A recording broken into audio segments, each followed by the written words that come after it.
The statements we're about to show you are from the Holy Coran, and is said to be the official, unchanged, pure word of God, revealed over 1400 years ago.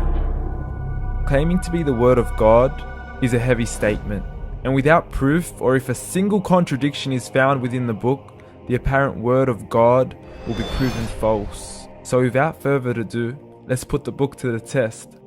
In the 23rd chapter, titled The Believers, from the 12th to the 14th verses, God is said to give a detailed description of how the human being is formed. It begins by saying, "We then placed him as a sperm drop in a place of settlement, firmly fixed. Then we made the drop into a alaqah." We will translate this word very soon. "And then we changed the alaqah into a lump. Then we made out of that lump into bones. And then we clothed the bones with flesh. Then we caused him to grow and come into being and attain the definitive human form." In the 21st century, we can now safely say that this verse is clearly describing the process of human development in correct chronological order. However, what we should be paying attention to in particular is the second stage, referring to the development of the embryo. The specific word used to describe the embryo in this verse is the word alaqah. The word alaqah, when translated into English, can mean three separate things. Firstly, a blood clot, or to be suspended, that is to be hanging or clinging to something, or thirdly and finally, a leech. Now, all three definitions don't come anywhere near what we perceive to be the human embryo. So, why are these words used, and what significance do they share with the human embryo? Can the embryo be described as a blood clot? Well, what do you think?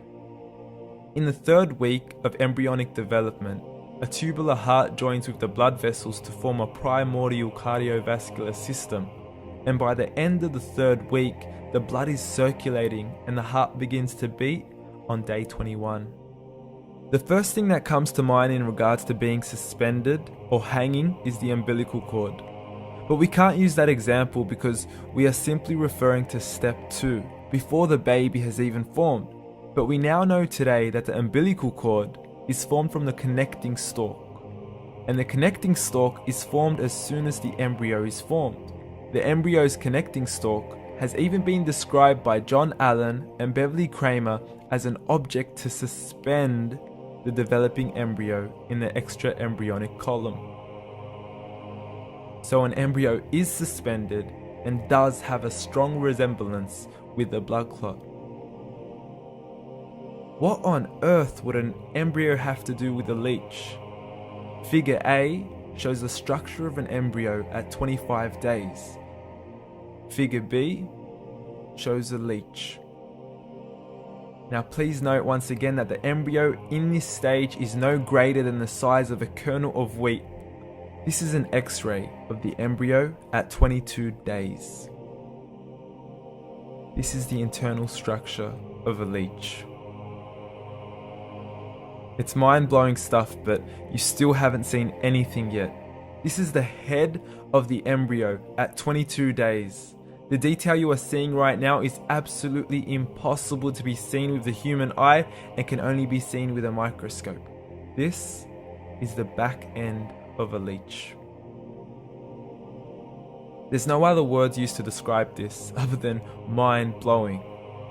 The pictures we have shown you are impossible to be seen with the human eye or even to be predicted by the human mind. Once again, the verses we have shown you were revealed over 1400 years ago to a man who couldn't read nor write. Are these the words of God? Descriptions of the human embryo in the Coran cannot be based on scientific knowledge in the 7th century.